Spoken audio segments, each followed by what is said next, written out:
உத்தரப்பிரதேச மாநிலம் ஃபிரோசாபாத் மாவட்டத்தில் உள்ள நக்லா அவாஜி கிராமத்தைச் சேர்ந்தவர் அனுராக். இவரது உறவினர் அன்ஷு யாதவ். இருவரும் சிறுவயதில் இருந்தே பழகி வந்ததால் காதலித்திருக்கிறார்கள்.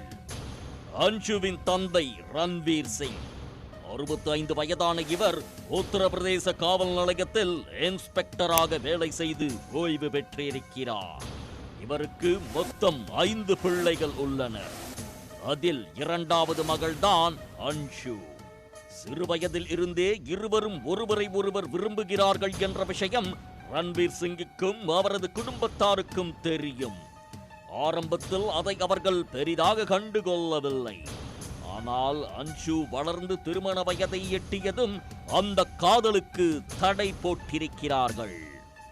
இந்த சூழலில் சென்ற அக்டோபர் மாதம் 24ஆம் தேதி அன்ஷுவின் செல்போனிலிருந்து அனுராக்கிற்கு ஒரு வீடியோ வந்திருக்கிறது. தனது காதலை குடும்பமே எதிர்ப்பதாகவும் தன்னை கடத்தி தனி அறையில் அடைத்து வைத்து சித்திரவதை செய்வதாகவும் அந்த வீடியோவில் அன்ஷு பேசியிருந்தார். இதை பார்த்தவுடன் அதிர்ச்சியில் உறைந்து போன அனுராக் அதிலிருந்து மீள்வதற்குள் அனுஷாவின் தாயாரின் செல்போனிலிருந்து அனுராக்கிற்கு அழைப்பு வந்திருக்கிறது. தன்னை எப்படியாவது காப்பாற்றும்படி கெஞ்சி இருக்கிறார் அன்ஷு. அழைப்பு துண்டிக்கப்பட்டதும் காதலியை எந்த ஊரில் அடைத்து வைத்திருக்கிறார்கள் என அனுராக் தேடியிருக்கிறார். ஆனால் அவரால் கண்டுபிடிக்க முடியவில்லை. விபரீதம் நடந்திருப்பதை உணர்ந்த அனுராக் அக்டோபர் மாதம் 29ஆம் தேதி ஜஸ்ரானா காவல் நிலையத்தில் வீடியோ ஆதாரத்தோடு புகார் அளித்திருக்கிறார். புகாரின் பேரில் ரன்வீர் சிங்கிடம் போலீசார் விசாரணை நடத்தியிருக்கிறார்கள். தனது மகள் மாமா வீட்டில் பாதுகாப்பாக இருப்பதாக ரன்வீர் சிங் கூறியிருக்கிறார். அதன் தொடர்ச்சியாக போலீசாரை குடும்பமே சேர்ந்து தவறாக வழிநடத்தி வந்திருக்கிறார்கள். இந்த சூழலில்தான் மல்புரா காவல் நிலையத்தில் ரன்வீர் சிங் தனது மகளை காணவில்லை என புகார் அளித்திருப்பது அனுராக்கிற்கு தெரிய வந்திருக்கிறது. தனக்கு இருக்கும் செல்வாக்கை பயன்படுத்தி ரன்வீர் சிங் காவல்துறையை வளைத்து போட்டிருப்பதை புரிந்து கொண்ட அனுராக் அலகாபாத் உயர் நீதிமன்றத்தில் ஆட்கொணர்வு மனு தாக்கல் செய்திருக்கிறார். அதன் பிறகுதான் காவல்துறை விசாரணையை வேகப்படுத்தி இருக்கிறது. ரன்வீர் சிங், அவரது மகன் கௌரவ், அன்ஷுவின் தாய் மாமா சீஷ் ஆகிய மூவரிடமும் காவல்துறையினர் கிடுக்குப்பிடி விசாரணை நடத்தி இருக்கிறார்கள். அதில்தான் அனைத்து உண்மைகளும் அம்பலமாகி இருக்கிறது.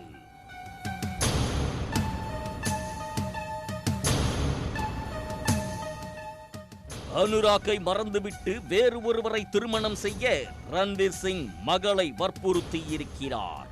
ஆனால் அன்ஷுவோ அதை கேட்பதாக தெரியவில்லை. தனது முடிவில் விடாப்பிடியாக இருந்துள்ளார் அன்ஷு.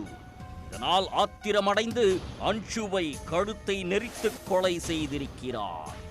பிறகு குடும்பத்தினரின் உதவியோடு ஏட்டாவா பகுதியில் உள்ள யமுனை நதியில் சடலத்தை வீசியிருக்கிறார்.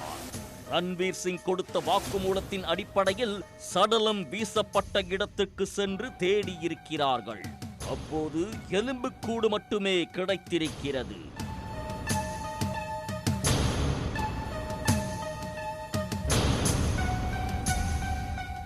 சம்பவம் நடந்தபோது ஆற்றில் தண்ணீர் அதிக அளவில் சென்றதால் சடலம் அடித்துச் செல்லப்படாமல் முட்புதரில் சிக்கி எலும்புக்கூடாக மாறியிருக்கிறது. இந்த சம்பவம் தொடர்பாக கொலை வழக்கு பதிவு செய்த போலீசார் ரன்வீர் சிங், அவரது மகன் கௌரவ், தாய் மாமா சதீஷ் ஆகிய மூவரையும் கைது செய்திருக்கிறார்கள். மேலும் இந்த கொலை வழக்கில் தொடர்புடைய குடும்ப உறுப்பினர்களையும் தேடி வருகின்றனர். உடனுக்குடன் செய்திகளை தெரிந்து கொள்ள சன் நியூஸ் பெல் ஐகானை கிளிக் பண்ணுங்க.